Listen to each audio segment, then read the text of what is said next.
Nature and complexity of cyber attacks have been growing as technology permeates every aspect of our business and personal lives. AI and more recently Gen AI is adding another layer of complexity to this. While on the one hand, AI is being leveraged to identify suspicious data or even data breaches and to thwart cyber attacks, on the other hand, cyber criminals are using this same technology for very sophisticated attacks, ranging from deep fakes, hacking passwords, or even data poisoning. The pandemic forced many businesses to accelerate their digital transformation that involved moving data, applications, and processes to a cloud environment, be it public, private, hybrid, single, or multi cloud. And cyber criminals have followed. Just to give you some perspective, according to the 2023 Cloud Risk Report by CrowdStrike, this is a cybersecurity services firm, cloud exploitation incidences increased by around 95% in 2022 as compared to 2021. And cloud conscious threat actors, these are the actors who use a variety of tactics, techniques, and procedures to exploit cloud environments. These nearly tripled.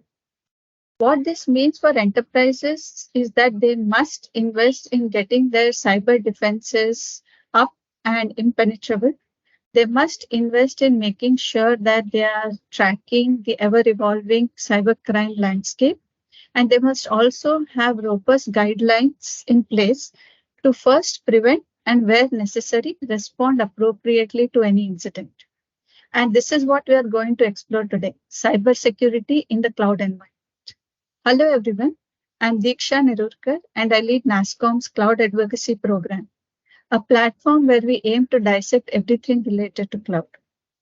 In this edition of Leader Talk, I'm happy to introduce Suhas Desai, who is the Senior Vice President and Technology Head of APAC at Aujas Cybersecurity. Welcome, Suhas. Great to have you with us. Hey, Diksha, thank you so much. Thanks for inviting me here again. Thank you so much. And congratulations on winning the nasscom Enterprise Cloud Adoption Awards.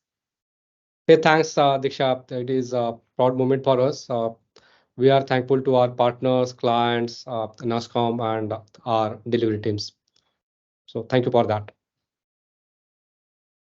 To introduce Suhas, before beginning his journey at Aujas, Suhas was an industry principal at Infosys, where he directed the development of cloud security services. Prior to this role, he served as the Associate Director in the Cybersecurity Advisory Division of PwC India, where he orchestrated the threat and vulnerability management competency. Suhas is a highly sought after keynote speaker and has presented at several global conferences and summits, including RSA APG Singapore, Communica Asia Singapore, OWASP Malaysia, ISACA Dubai, Interop Mumbai, and Pune DevCon 2019. He is also a contributor to esteemed publications such as Linux Journal and Linux for You. So, Suhas, you're clearly a veteran when it comes to cybersecurity, and you have experience both on the consulting side and also on the development side of the business. My first question to you is to give us an overview of the evolving threat landscape and the attack surfaces. How is that changing? That is one. And what are the top risks when it comes to the cloud ecosystem? Yeah, thanks, Diksha. So definitely, most of the enterprises are going towards the cloud part. A lot of digital transformation initiatives started 2, 3 years back. Now, mostly are in successful phase. And when we're talking about the cloud, entire cloud ecosystem involving cloud platforms, cloud infrastructure, cloud applications, lot of APIs, lot of connected devices, those are in the system, are the major, I would say, attack surfaces, and it is gaining lot of attention from hackers because when we are saying entire cloud ecosystem, it is a very big ecosystem. So when there are thousands of applications hosted in single cloud service providers platform, and in such cases, what happens? There is a single motive. If I compromise single platform, I can get multiple applications access. I can get multiple infrastructure components. So that is getting a lot of attention from attacker or hackers community. And another major point I would like to highlight here is like primary, most of the attacks which we are seeing in the cloud ecosystems are towards uh, denial of service attacks. Lot of attack are happening because of misconfigurations, because so much data has been leaked, data security related risk, because of all the API exposure in the cloud environment. Then we are seeing a couple of attacks in terms of API integrations with IoT devices, API integrations with connected devices, industrial ecosystem components. Then few things which we are seeing around compliance space also, because many cloud providers are raising concerns around if I host this data in particular country, then data localization, data security laws and compliances are there because of risk or attacks happened in past. So broadly, if you see, these are the couple of attack surface areas and major attacks. And another major challenge which we are seeing is a lot of issues because of cloud assets. There were few things like many companies, those are having cloud assets, they are not aware or they are not able to maintain cloud inventory. And because of that, it is like how many cloud assets are in my system and what are the risk or vulnerabilities residing in those cloud assets. These are the few risks I would say are the prima facie risk. This is not a complete list, but primary risk I would say. Diksha. So, a lot of ransomware that we've seen over the past, especially since the pandemic, ransomware attacks also have increased multifold. Yes. Yeah. That Yeah. brings So me to, yeah, sorry, go ahead, Suhas. yeah. So you are right. During pandemic, we have seen multiple attempts on the cloud ecosystem for ransomware. There are two types. Majorly is like say a couple of public cloud platforms where dedicated or targeted attacks has happened and attempts for the ransomware was made. But we are seeing there is a growth on the ransomware attack or attempts on the private cloud environments also, Diksha. Yes, so we'll come to why that is happening and what are the ways in which we can prevent all of that. I'm coming to Yeah. that.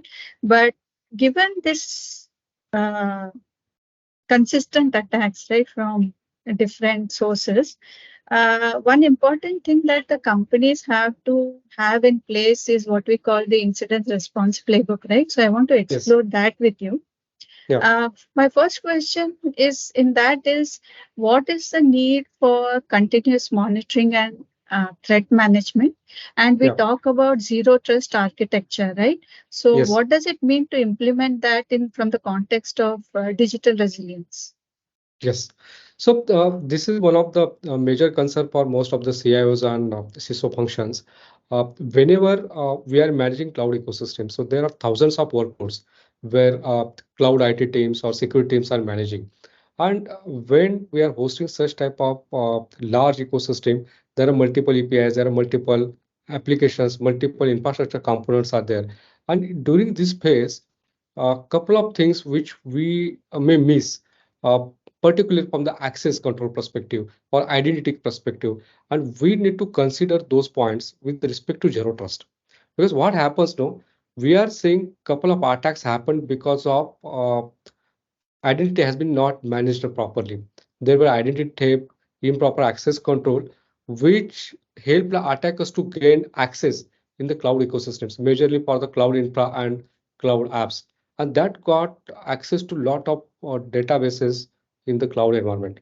And it led to a lot of business losses, then reputation losses, and most of the cloud infrastructure were halted for some time also where DDoS has happened. So there were public outages also in last couple of months where many large CSPs suffered because of that. And when we are doing such kind of things, so we are seeing that trend is growing. That's the reason we need to have proper identity management program, access control program. So all the authorization, everything needs to be there with multi-factor authentication should be there. And that will ensure us authenticated or authorized users are having access to cloud infrastructure, cloud applications, cloud platforms. That will ensure security at the each layer of the cloud ecosystem. That is one point. Second point, in ransomware, so major motives, there are two motives. One part is like If you go back 3 4 years, so ransomware was majorly for like say people were like just take victim as a hostage for taking give me some money and that kind of thing. Now there are state sponsored attacks also, state sponsored ransomwares also we are seeing, and that is growing. So another major points of last couple of weeks we were doing study on the ransomware part, how it is happening and what are the major precautionary things which you need to take. One thing which we prominently notice, these ransomware attacks are coordinated very properly now. So there are certain agencies, there are certain people who are involved in this, and they are doing such type of targeted attacks. And if they are, so we are seeing a couple of like say money extortion kind of thing due to this ransomware. So whether it is Bitcoin or multiple sources they are taking or demanding money. And that part is has been like risen very more frequently now. So first part, I would say whenever we are deploying any cloud ecosystems, certain things we need to do. So first part, I would say we need to have security at each layer. So whether it is landing zone, so we need to start security from that part. So we need to secure our landing zone. We need to have implemented entire all native controls in terms of how we can enhance and strengthen security at native controls layer. Then additional external security solutions also we need to build. And once we do this, then there is a need of continuous threat management and monitoring. So where exactly? So if we are having say 10,000 workloads, and if there are more than 5,000 servers and assets hosted on the cloud environment, that asset inventory, and I need to get visibility of how many security vulnerabilities are there, and that on constant basis. So traditional approach was I used to do scanning once in a quarter, and in between what is happening, I was not aware. But now, considering such large landscape, we need to do continuous monitoring and assessment so that we will get to know how many vulnerabilities are there, what are the key risks are residing in our environment. So that is the reason we need to have continuous monitoring and assessments, Nisha. And one of the things that they say about the cloud is that the people is the weakest link, right? I mean, Yes. right? Yeah. So every individual plays a role in ensuring that cloud is secure, right? From designing your simple password access passwords, identity management, and access management. Any Yeah. points there that you want to highlight? Yeah, so there are two aspects, and this is very, very interesting question. So, cloud. So, few years back, when we used to go and meet CIOs at any board, first question whether cloud is secure. My data, I'm giving it to somebody else, and whether that is secure. So that was the first question we used to get, because this is my bank's data, this is my telecom data, and if I'm putting that data, everything on the cloud, whether it is secure, and where you are storing, whether it is in another country, whether it is another geography, and how it is secure. Those were the particular questions we used to get. Now that paradigm has been changed. Now people are aware like, see, cloud is secure. Now other pieces like what are the compliance check. So most of the cloud providers, whether it is public cloud providers or public or private cloud hosting companies, they are doing certain checks from the compliances perspective. And during this compliance checks, primary things is about data security. The second part is like data backup and recovery. In case of ransomware or any such thing happens, if attacks are happening, what are the precautionary things people are taking?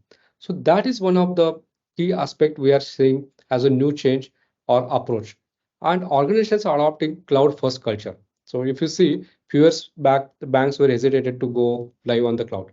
Now everyone is on cloud. So sooner or later, those banking systems, because of neo banking or API banking, most of the initiatives or fintech initiatives are on the cloud, and that is helping everyone.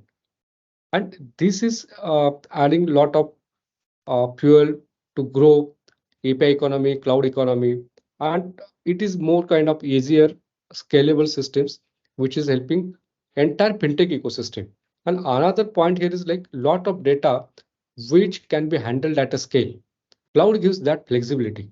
And along with this, lot of security controls which cloud providers are doing, along with banks, telecoms, or any company who are hosting it, they're also doing these checks. Though all these checks from the data security control, infrastructure security controls, platform controls, then it is helping to secure entire ecosystem. So I would say these are adding certainly benefits to everyone. Okay, okay. And you mentioned about ransomware and how to be prepared for that. So I want to bring up pointed questions around that because that is important.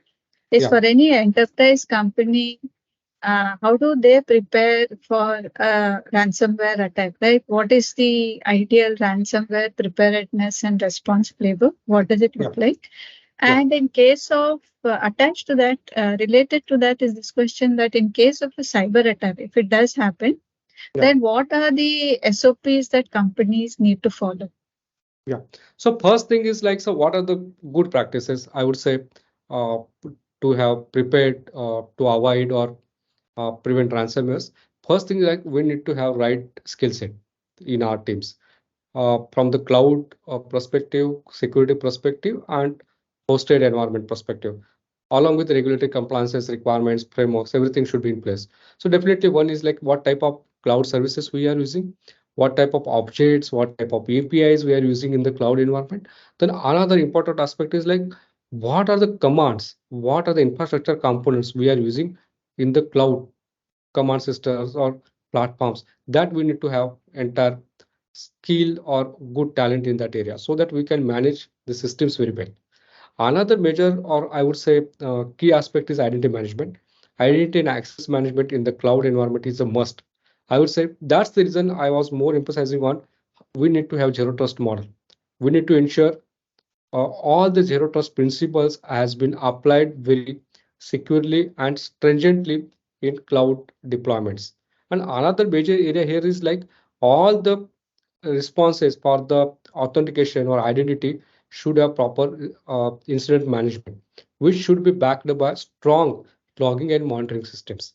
So most of the cloud providers, whether it is Microsoft, whether it is AWS, whether it is Google, all these cloud providers are providing native as well as there are multiple external cloud security solution providers also providing solutions around logging and monitoring. So we need to have strong systems around this backed by threat intelligence platforms. If something is going or abnormal user behaviors are there, we call it as a UBA.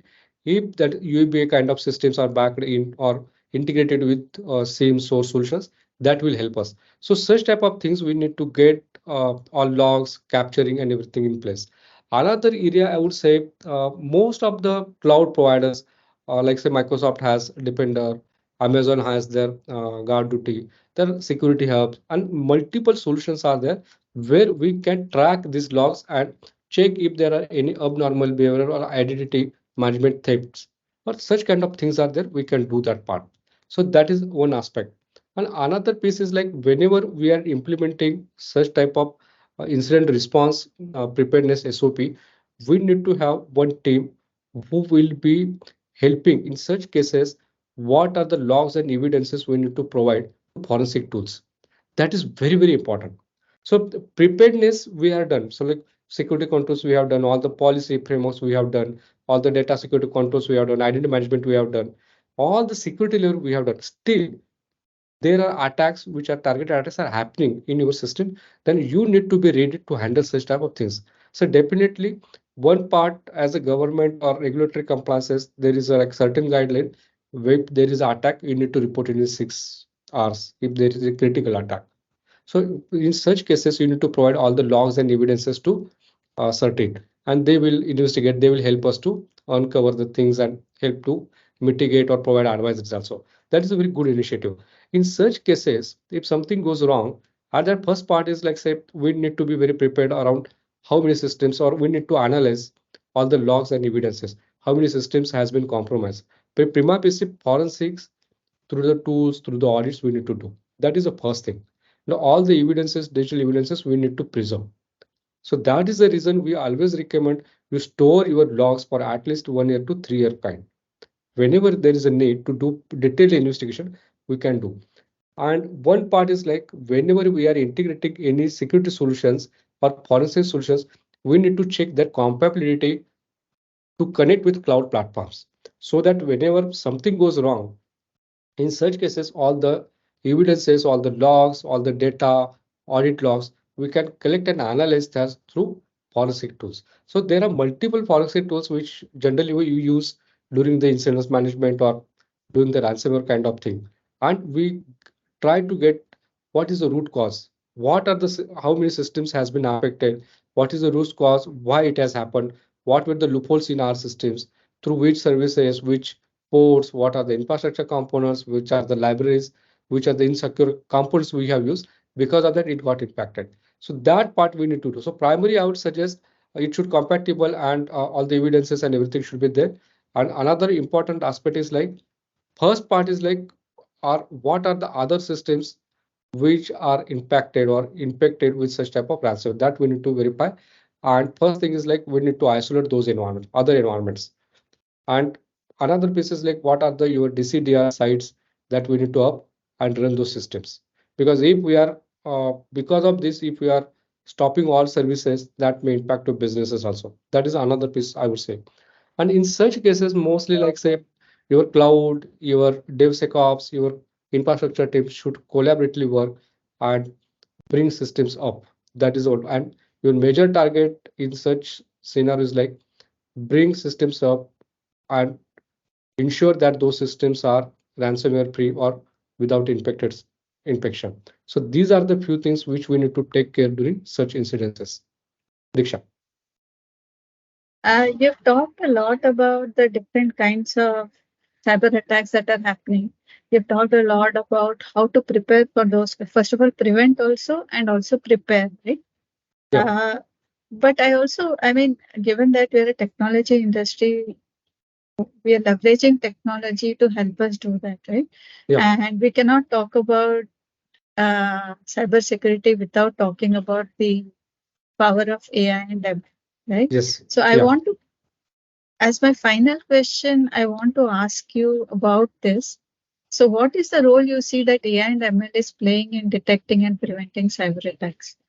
Yeah, this is very this is I like this topic very much on the AI and ML part.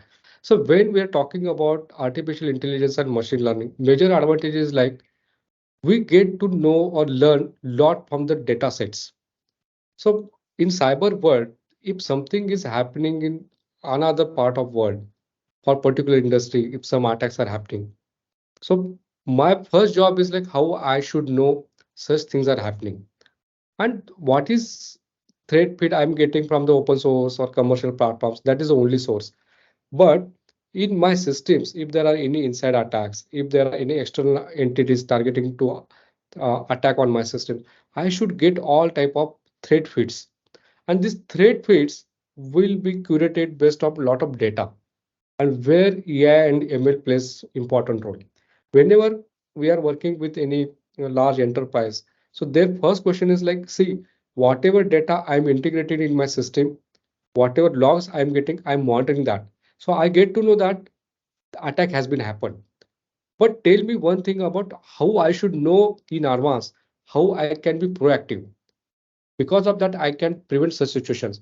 There is no point if something is, so when I will get to know through my SIM solutions or source solutions, attack has been happened, my system has been compromised, and that got captured in logs. During that phase, I can get that information. I can tell my IT team, tell my security team to fix those things.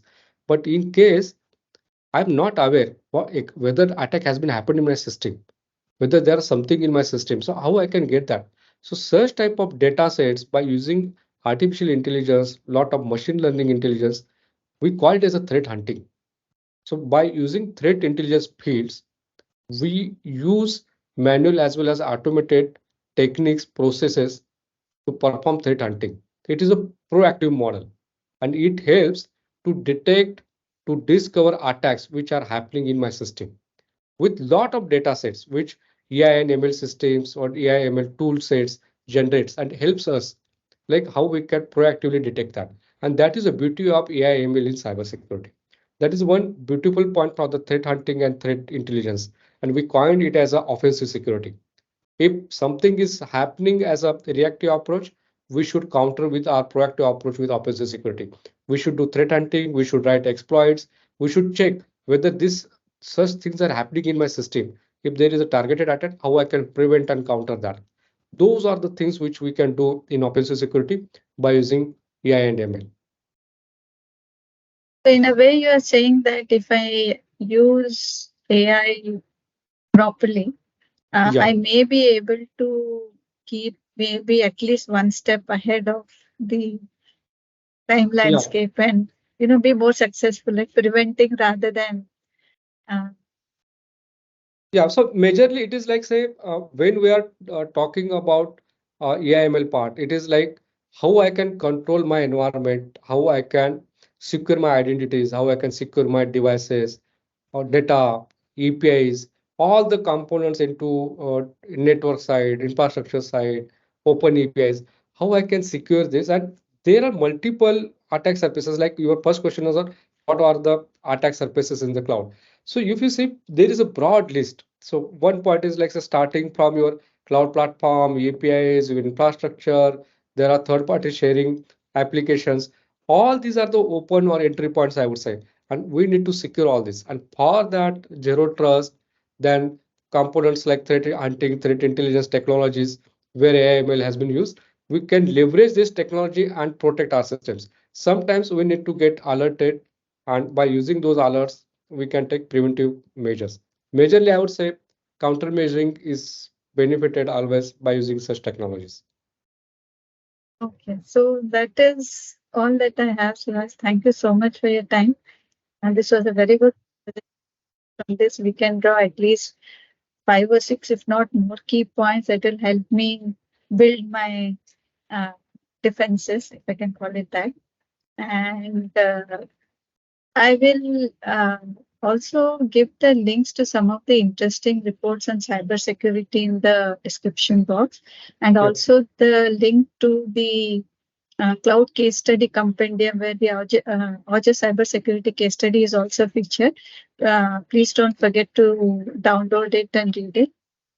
Thank you once again, Suhas. Great talking to you and keep safe. It's raining, so great weather, but important to be safe in that weather as well. Yeah, thank you so much, Diksha. It was Thank you. nice talking with you today. Thanks, everyone. Same, yes, yes. Thank you.